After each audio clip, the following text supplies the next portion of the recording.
massive crystal dome of Nexus Prime stretched high above the gathered delegates. Rainbow light danced through the transparent walls as dozens of different alien species filled the grand chamber. Today was the day the entire galaxy would learn which civilizations held real power. Ambassador Hyen Woo Kim adjusted his simple black suit and looked around the room. The human delegation seemed so small compared to the others. The Warthog warriors stood nearly 3 meters tall, with their thick armor plates gleaming under the lights. The crystalline beings floated in perfect formation, their bodies made of quills, made of living energy that shifted between colors. The hive mind representatives moved as one, their insect-like forms clicking in perfect rhythm. Hyen Woo felt the weight of representing all of humanity in this moment. Earth had only joined the galactic community 50 years ago. They were still the newcomers, still learning how this vast universe really worked. The annual power rankings will now begin, announced the council speaker. A floating sphere of pure thought from the ancient mind's civilization. Its voice echoed directly in everyone's head without using sound. Dr. So-Young Park, Earth's top alien expert, sat beside Hyen Woo, taking careful notes. She had spent years studying these species, learning their languages and customs. Something felt different about this year's gathering, though she could not put her finger on what it was. 5th place, the speaker continued, goes to the Human Federation. Despite their rapid expansion and surprising adaptability, they remain a minor power with limited military strength and primitive technology. Scattered laughter rippled through the chamber. Commander Brutex of the Vorthok Empire let out a deep, rumbling sound that passed for amusement among his people. His massive head turned toward the human section. Soft primitives, Brutex said, his voice carrying easily across the room. They stumbled into space by accident and think they belong here with real civilizations. More laughter followed. Resonance Zephyr, speaking for the Crystalline Collective, added her own comment. Her voice sounded like musical chimes. Humans are chaotic and unpredictable. They make decisions based on emotions rather than logic. How can such creatures ever hope to achieve greatness? Hyen Woo kept his face calm, but his hands tightened into fists under the table. Counselor Dae-Jung Lee, sitting on his other side, placed a gentle hand on his arm. The older man had been a diplomat far longer and knew when to stay quiet. 4th place, the speaker announced, belongs to the Machine Syndicate. Their self-replicating technology and vast computational power continue to expand their influence across 17 sectors. The machine delegate, a cube of black metal covered in blinking lights, showed no reaction. Machines did not celebrate or show disappointment. They simply processed information and moved forward. 3rd place goes to the hive minds of Kepler. Their unified consciousness and perfect coordination allowed them to control resources across thousands of worlds with impossible efficiency. The insect-like beings clicked their approval in unison. Every movement they made was identical, as if controlled by a single mind, which Dr. So-Young realized was exactly what they were. 2nd place belongs to the Crystalline Collective. Their mastery of energy manipulation and quantum technology makes them nearly unstoppable in both war and peace. High Resonance Zephyr's form brightened with pride. The other crystalline beings around her began to glow in harmony, creating beautiful patterns of light that danced across the chamber walls. 1st place, the speaker paused for dramatic effect, remains with the Vorthok Empire. Their military might, planet-killing weapons, and control over the richest systems in the galaxy keep them at the top of galactic power. Commander Brutex stood and beat his chest with both massive fists. The sound echoed like thunder. The Vorthok warriors throughout the chamber roared their approval. Their celebration was loud and violent, exactly what everyone expected from the galaxy's most feared military power. Dr. So-Young continued taking notes. But she was watching faces more than listening to words. Something strange was happening. When the other delegates looked at the humans, she caught brief moments of something that looked almost like fear. Not the obvious contempt they showed openly, but quick flashes of concern that disappeared almost immediately. Why would advanced civilizations fear the species they ranked lowest? It made no sense. After the ceremony ended, the various delegations began to mingle.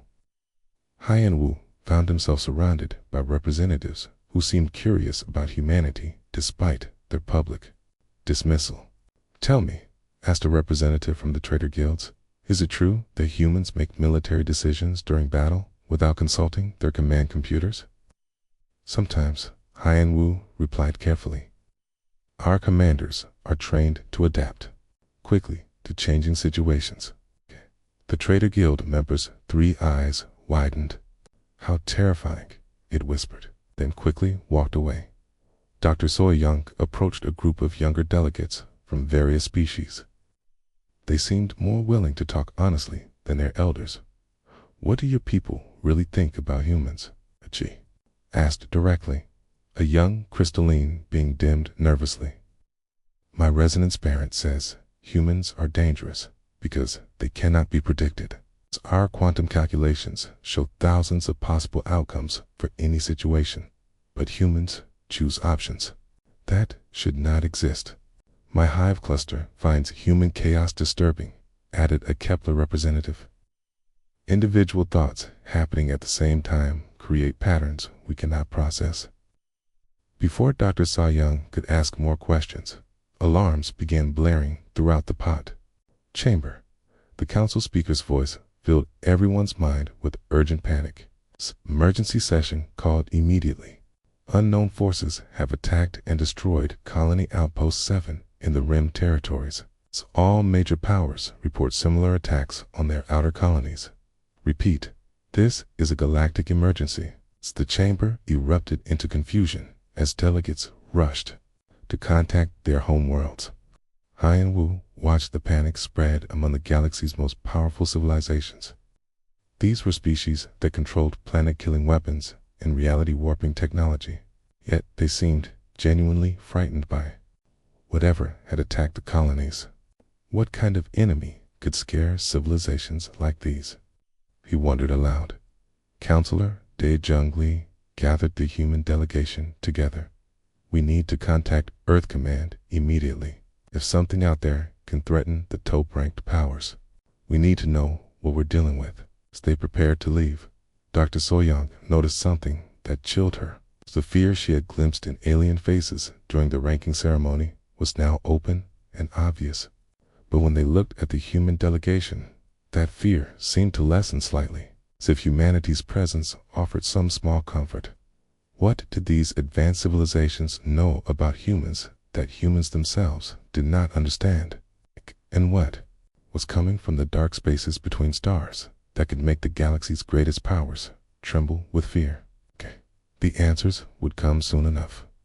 But first, the galaxy would have to survive long enough to find them. 3 months had passed since the first attack, and the galaxy was in chaos. What started as raids on small outer colonies had become something far worse. Entire worlds were disappearing from star maps as if they had never existed at all. Captain Minho Choi stood on the bridge of the Soul's Pride, watching the combined fleet prepare for another hopeless battle. His ship was small compared to the massive vessels around it. The Vorthok Dreadnought Bone Crusher stretched 4 kilometers, its hull covered in weapon systems that could crack planets. The crystalline ship Eternal Light looked like a living rainbow, energy crackling between its crystal spires. The Machine Syndicate had sent something they called Processing Unit Alpha, a perfect cube the size of a city. All of these mighty ships had failed to stop the enemy. All of them had watched helplessly as worlds died. "Captain," said Lieutenant Yanji Nam from the pilot's seat, "we're receiving battle plans from the fleet commander." "Same strategy as last time," Minho sighed. "The same strategy that had failed every previous engagement. Maximum firepower, overwhelming force, textbook military tactics." Teat should have worked. The combined fleet had enough weapons to destroy solar systems, yet they kept losing. On Earth, Admiral Ji Hai-sung reviewed the latest battle reports in her underground command center. The numbers were getting worse every day. The enemy called themselves nothing but survivors had started calling them the Devourers. The name fit too well. "Show me the attack pattern analysis again," she ordered her aide. The holographic display showed dozens of battles across the galaxy. Each one followed the same terrible pattern. The Devourers would arrive in ships that looked almost alive, black and organic, like huge insects. They would ignore all attempts at communication. Then they would begin feeding. That was the only word for it. The Devourer ships would land on planets and begin consuming everything, not just destroying it, but actually eating it. The land, the oceans, the atmosphere, even the people. Within hours, entire worlds would be gone, leaving nothing but empty space and the Devourer ships, now somehow larger than before. "Admiral," said Commander Haywon Park, "we just received a message from the Vorthok homeworld. They're requesting immediate assistance. The Devourers have begun a direct assault on their capital system." Ji-hai felt her stomach drop.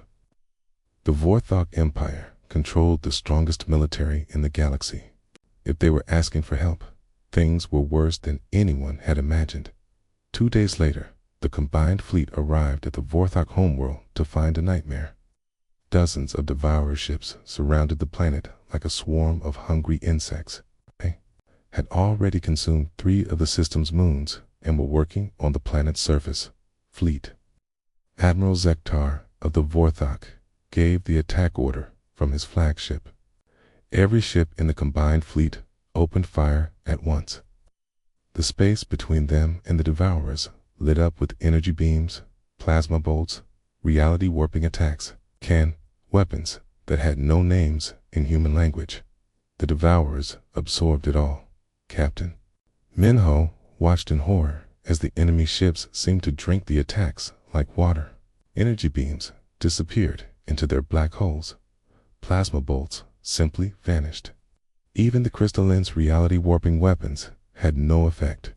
Then the Devourers began to fight back. What happened next would give Minho nightmares for years. The Devourer ships moved with impossible speed and precision. They seemed to predict every attack before it came. The Vorthok dreadnought Bone Crusher tried to ram one of them. The Devourer ship was already moving to intercept, turning the collision into a feeding opportunity. Within 6 hours, the Vorthok homeworld was gone. Fleet Admiral Zektar's final message was a simple admission that military genius counted for nothing against an enemy that learned faster than they could adapt back on Earth. Engineer Tamanyoon was studying pieces of Devourer technology recovered from battle sites. What he found made no sense according to everything humans knew about physics or biology. "It's not really alive," he explained to Admiral Ji-hai during a video conference. "But it's not exactly a machine either. It's something in between. The whole material can change its properties instantly. So 1 second, it's absorbing energy. The next, it's reflecting it back." "How do we fight something like that?" Ji-hai asked. "That's the problem," Taman replied.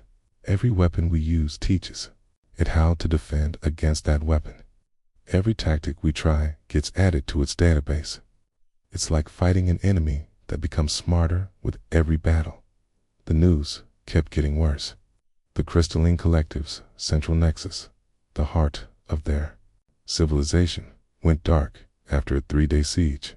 The Machine Syndicate's primary processing centers were consumed in a coordinated attack that showed the Devourers could plan complex strategies across multiple star systems.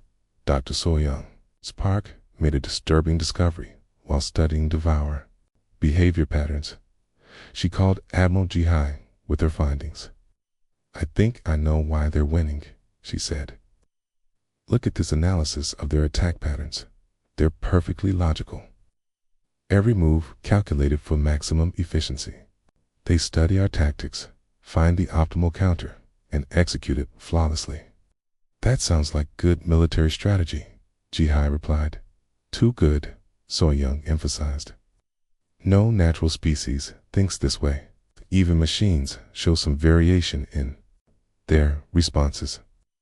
But the devourers are perfectly predictable in their perfect efficiency. Meanwhile, Lieutenant Yoon Ji-nam was filing her own report from the front lines. Something strange was happening during battles. Human ships were lasting longer than they should against devourer attacks. Not winning, but surviving encounters that destroyed much more powerful alien vessels.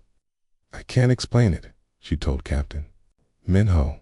My fighter should have been vaporized 6 times over in the last battle. But somehow, I kept finding ways to avoid their attacks. It's like they couldn't predict what I was going to do next. Minho found himself nodding. He had noticed the same thing. Human crews seemed to confuse the devourers in small ways. Nothing major, nothing that turned the tide of battle, but enough to create tiny moments of hesitation in the enemy's perfect responses. On Nexus Prime, what remained of the Galactic Council gathered for an emergency session. Representatives from dozens of species filled the crystal chamber, but many seats stood empty. Entire civilizations had gone silent, their worlds consumed. Their fleets scattered. Ambassador Hyen-Woo Kim looked around the room at faces filled with desperation. The galaxy's greatest powers were losing badly, and everyone knew it. Traditional military thinking had failed completely. We need new ideas, declared the council speaker, its mental voice heavy with defeat. Our conventional approaches have proven useless against this enemy. Hyen-Woo stood slowly. The chamber fell silent as the representative of the galaxy's weakest military power prepared to speak. What if our conventional approaches are exactly the problem? Kay asked. What if we are fighting this war the wrong way entirely? Squeets. The question hung in the air like a challenge to everything the galaxy thought it knew about warfare.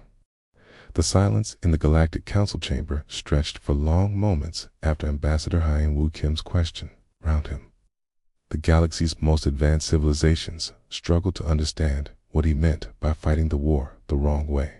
Commander Brutax of the Vorithok Empire was the first to respond. His massive form leaned forward, armor plates grinding against each other.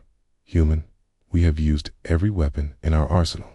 We have deployed our greatest military minds. How can warfare itself be wrong? Cuz, Hyen-Woo replied calmly, you're fighting an enemy that thinks exactly like you do. Perfect logic, maximum efficiency, optimal solutions. What if we tried something completely different? High resonance, Zephyr's crystalline form flickered with confusion. Different how? There are only so many ways to conduct military operations. We have calculated every possible strategy. Dr. So-young Park stood beside Hyen-Woo. She had been thinking about this problem for weeks, and suddenly everything was becoming clear. What if that's exactly the problem? What if the devourers can beat us because we're all thinking the same way?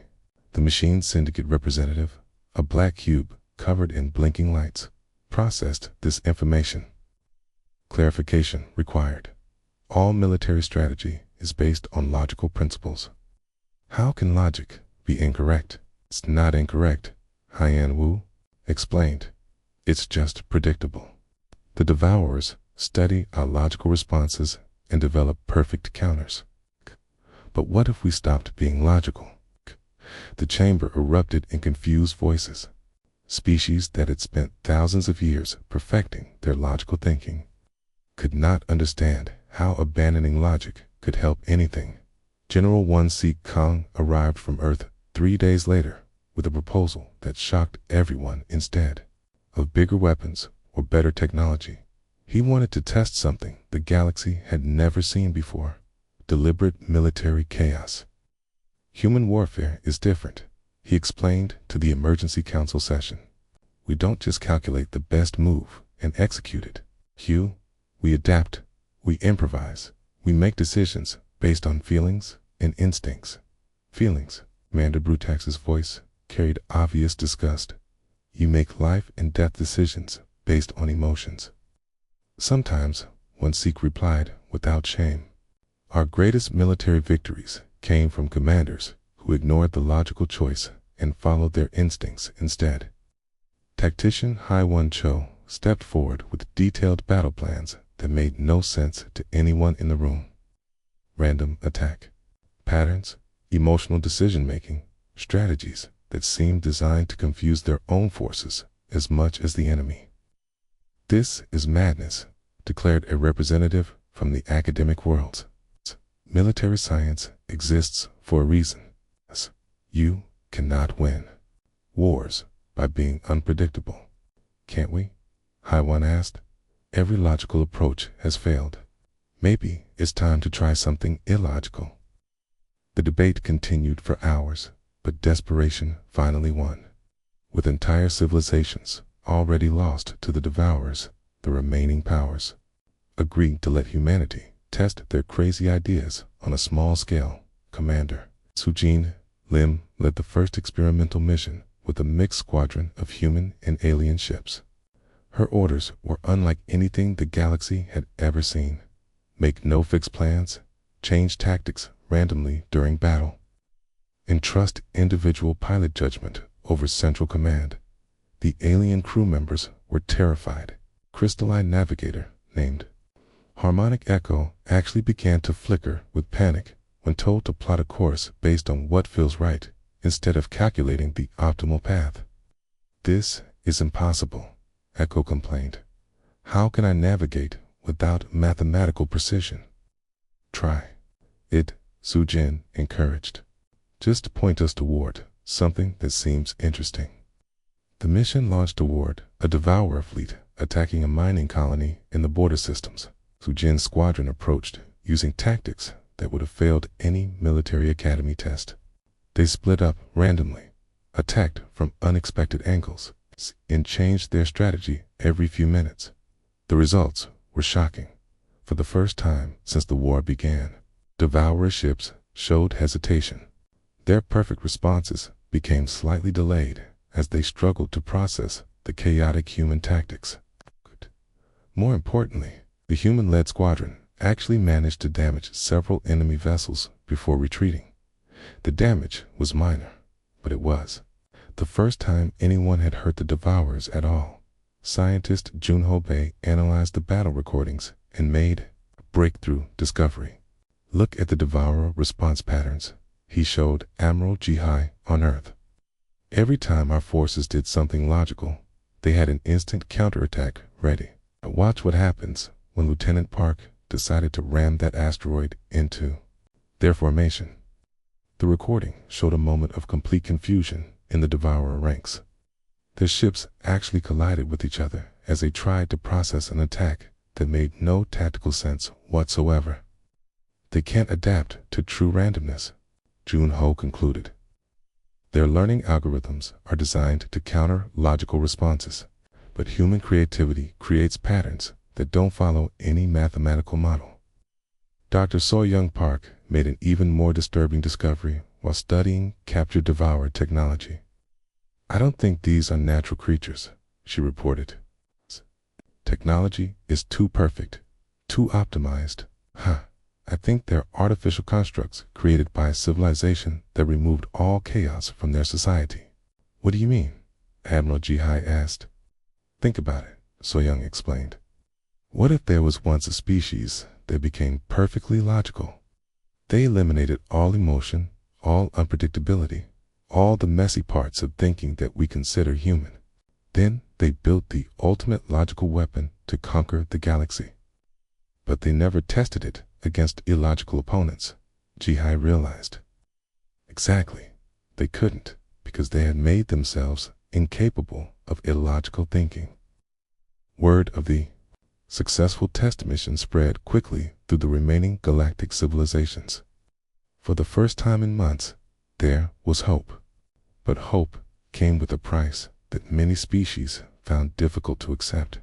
To fight the devourers effectively, they would need to learn to think like humans. They would need to abandon the logical perfection their cultures had spent millennia achieving. The crystalline collective found the idea almost impossible to accept. "You ask us to embrace chaos." High Resonance Zephyr complained. "Our entire civilization is based on harmony and mathematical precision. And that's exactly why you're losing." Counselor Dae Jung-Lee replied bluntly, "Your perfection is your weakness." The Machine Syndicate struggled even more. Their artificial minds began crashing when asked to make irrational decisions. Several units had to be completely rebuilt with the new programming that allowed for random choices. But slowly, desperately, the galaxy survivors began to change. Warthog warriors started training in unpredictable combat techniques. Crystalline navigators learned to plot courses based on intuition rather than calculation. Even the logical hive minds began experimenting with individual decision-making. The transformation was painful and often unsuccessful. Ancient civilizations watched their core values crumble as they embraced human-style chaos. But as more mixed squadrons achieved small victories against the Devourers, it became clear that this painful change was their only hope for survival. The galaxy was learning a hard lesson. Sometimes the strongest weapon against perfection is the courage to be imperfect. 6 months after humanity took command of the Galactic Resistance, the war was finally turning around. But victory came with problems nobody had expected. Admiral Ji Hai-sung stood in the command center of New Hope Station, watching dozens of screens showing mixed fleets across the galaxy. Human commanders now led ships filled with aliens who were trying desperately to learn how to think like humans. The results were often chaotic in ways that helped nobody on the screen in front of her. Captain Minho Choi was dealing with another crisis aboard the Soul's Pride. His crew now included Warthog warriors, crystalline beings, machine units, and refugees from a dozen other species. They were all trying to follow human-style tactics, but most of them had no idea how to do it properly. Captain reported his Warthog weapons officer, a massive warrior named Grok, who had volunteered to serve under human command. "I am attempting to target the enemy using emotional decision-making as instructed, but I do not understand what this means." Minho sighed. This was the 10th time today he had tried to explain human thinking to aliens who had spent their entire lives being logical. "Grok, don't calculate the perfect shot. Just point at something that feels right and fire." But Captain Grok's voice carried obvious frustration. "Feelings are not targeting systems. How can I aim with emotions?" Before Minho could answer, alarms started blaring. 3 Devourer ships had appeared and were beginning their attack pattern. This would be another test of how well aliens could adapt to human methods. "All stations, remember your training," Minho called out. "Don't think too hard. Just react." The battle that followed was messy and confusing, but it worked. The Soul's Pride and its escort ships managed to drive off the Devourers using tactics that would have horrified any military academy. Ships broke formation at random moments, weapons fired at targets that made no strategic sense, and the entire engagement looked like organized chaos, but it was effective chaos. The Devourers, faced with opponents who refused to follow logical patterns, struggled to adapt their responses. Several enemy ships actually retreated. Something that had never happened before the human-led resistance began on Earth. Counselor Myung-gon was dealing with a different kind of problem. Thousands of alien refugees had arrived seeking protection, but many of them were having serious mental breakdowns, trying to adapt to human-style thinking. Her office was filled with beings who had never experienced uncertainty before. A crystalline entity named Pure Tone sat in the corner, its light flickering weakly as it tried to process the concept of making decisions without perfect information. "I do not understand," Pure Tone said for the 100th time that day. "In my culture, we calculate all possibilities before choosing action. But humans tell me to choose without calculating. This creates error patterns in my consciousness." "That's okay," Myung replied gently. Humans make mistakes all the time. That's part of what makes us strong. How can errors create strength? Your tone asked, its light fluctuating with confusion. Mi Young had been asked this question by dozens of aliens over the past few months. She was beginning to understand that the galaxy species had spent so long pursuing perfection that they had forgotten the value of failure. When we make mistakes, we learn new things, she explained. Perfect beings never learn because they never encounter problems they cannot solve. Across the station, engineer Tai Min-yoon was working on another challenge. He was trying to create hybrid technologies that combined alien efficiency with human unpredictability. His latest project was a weapon system that deliberately malfunctioned in creative ways. This makes no sense, complained his Vorthok assistant, a young warrior named Kex. Why would we build weapons that do not work properly? They do work properly, Taemin replied, adjusting a component that would randomly change the weapon's firing pattern. They just work in unexpected ways. The Devourers can predict how normal weapons behave, but they cannot predict how broken weapons will act. The weapon test was scheduled for the next day. Kamen hoped it would work better than his last attempt, which had produced a ship that kept changing its own design mid-flight. The crew had spent 3 days trying to find the bathroom because it kept moving to different locations. Captain Minho received new orders from Admiral Ji-hai that afternoon. He was to lead a training mission for new alien recruits who wanted to serve in human-led fleets. The group included volunteers from species that had never worked together before. The training session was held in a virtual combat simulator that recreated battles against Devourer forces. Minho watched as his new recruits tried to follow human tactics and failed spectacularly. A machine unit named Processing Core 7 kept trying to calculate optimal solutions instead of following instincts it did not possess. A hive mind individual, called Collective Voice 12, was struggling with the concept of individual decision-making after spending its entire existence as part of a group consciousness. This is impossible, complained Echo Resonance, a young crystalline being. You ask us to ignore our basic nature. How can we abandon everything that makes us who we are? You don't abandon it, Minho replied. You add to it. Keep what makes you strong, but also learn new ways to be strong. The breakthrough came when Dr. Young Soo-han arrived with research that changed everything. He had been studying how different species were adapting to human-style tactics, and he had discovered something remarkable. Each species is developing their own version of human thinking, he reported to Admiral Ji-hai. The Vorthok are learning to use their warrior instincts in new ways. The crystalline beings are discovering that harmony can include discordant notes. Even the machines are finding ways to embrace calculated randomness. What does this mean? Ji-hai asked. It means we're not just teaching them to think like humans, Yang-Su explained. We're helping them discover parts of themselves they never knew existed. Every species had the capacity for this kind of thinking, but their cultures had trained them to ignore it. The proof came during the next major battle. Commander Su Jin Lim led a fleet of mixed species against a large devourer force threatening a heavily populated system.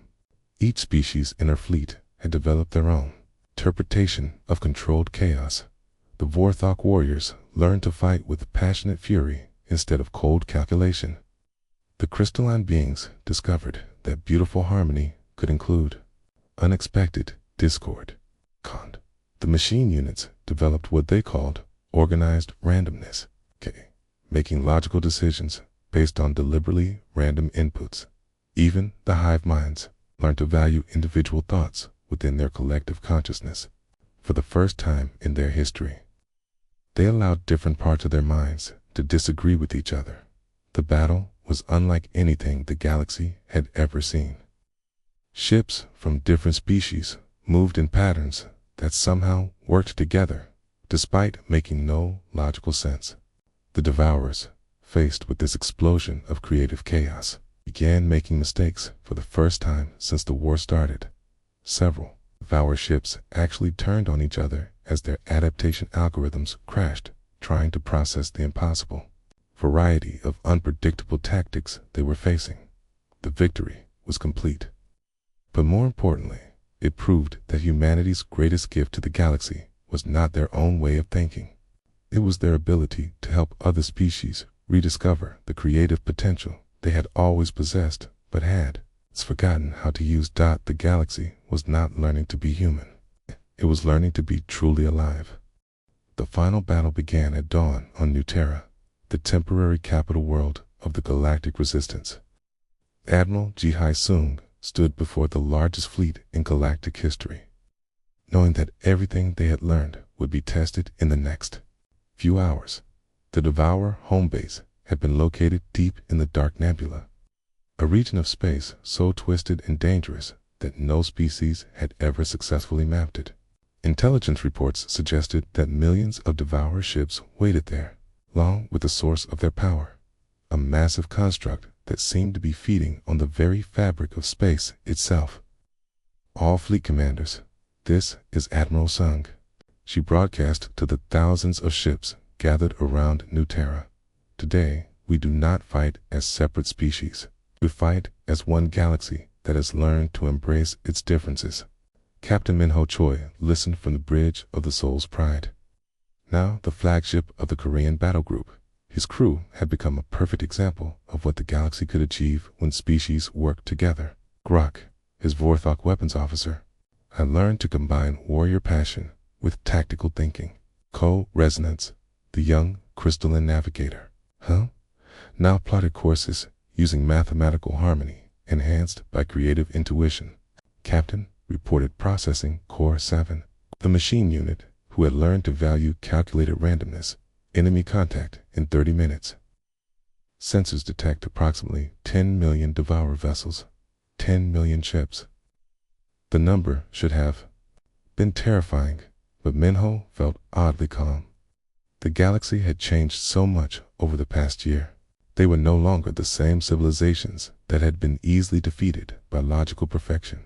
Ambassador Hyan Woo Kim was aboard the diplomatic vessel Harmony's Voice, leading a group of representatives from every surviving species. Their job was not to fight, but to be ready for what came after the battle.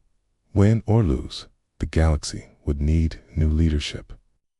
"Are you ready for this?" asked Counselor Dae Jung Lee, checking the communication systems that would let them speak to the entire galaxy.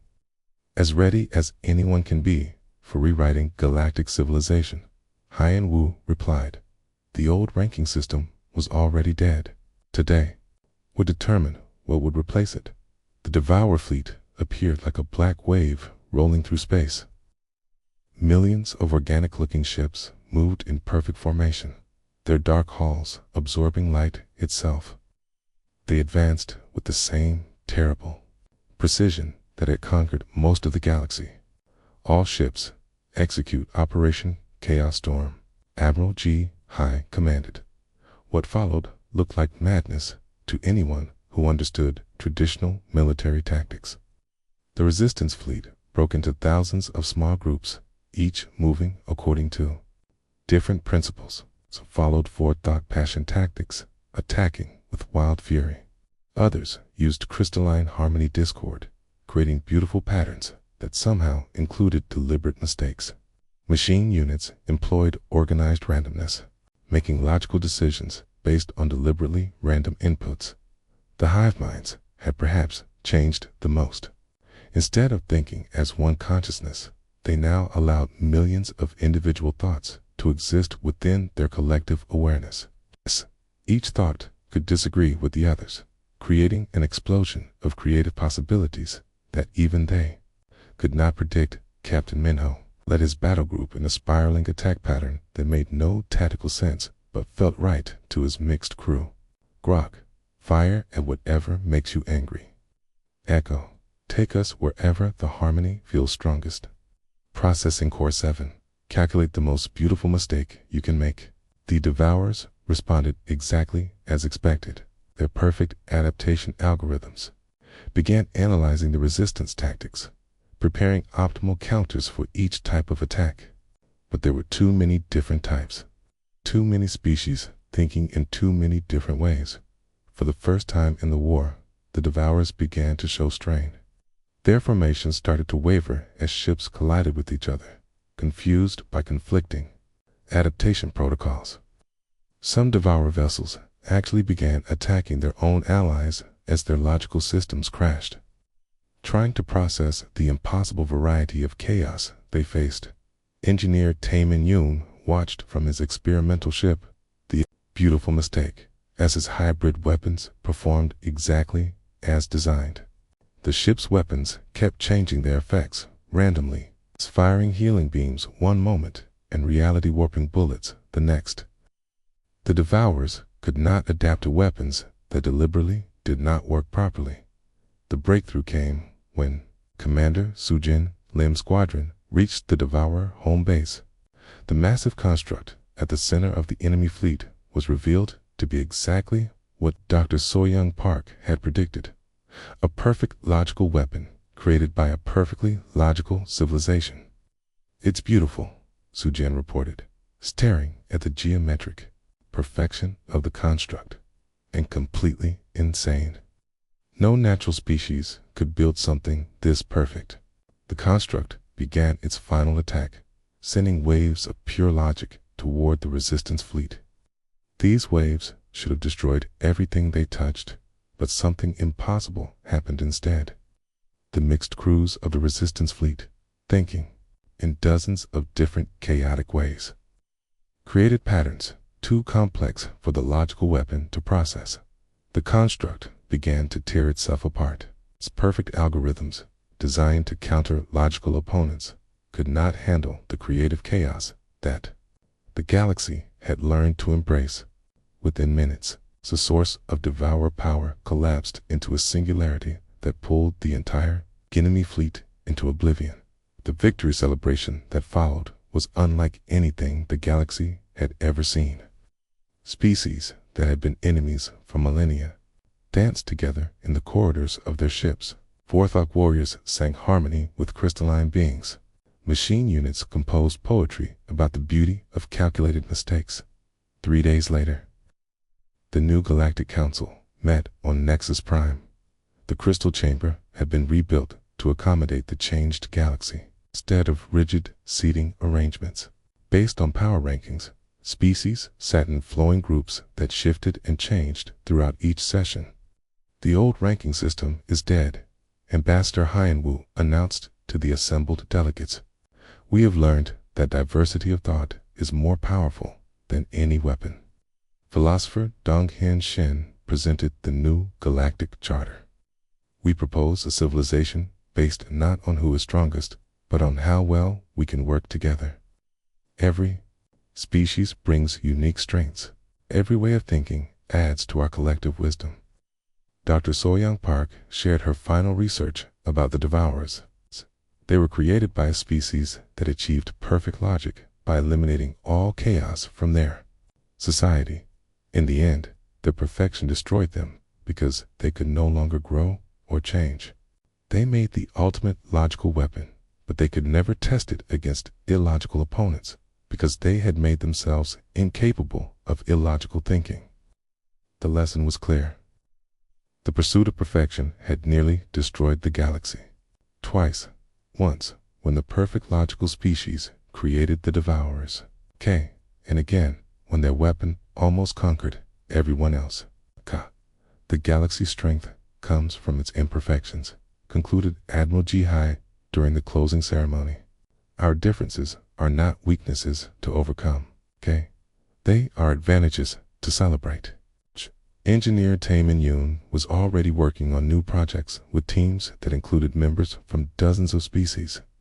They were building ships that could change their design based on the moods of their crews, weapons that created beauty as well as destruction, technologies that celebrated controlled chaos instead of fighting it. The final scene of the war took place in the rebuilt Galactic Council chamber. Representatives from every species worked together on the new Galactic Constitution. There were no more rankings, no more hierarchies based on military power or technological advancement. Instead, there was something better, a galactic civilization that valued every form of thinking, every type of creativity, every way of being different. Humans were not ranked number one because they were the strongest. They were recognized as leaders because they had taught everyone else how to be better than they ever thought possible. The galaxy had learned the greatest lesson of all. True strength comes not from being perfect, but from being perfectly willing to be imperfect together.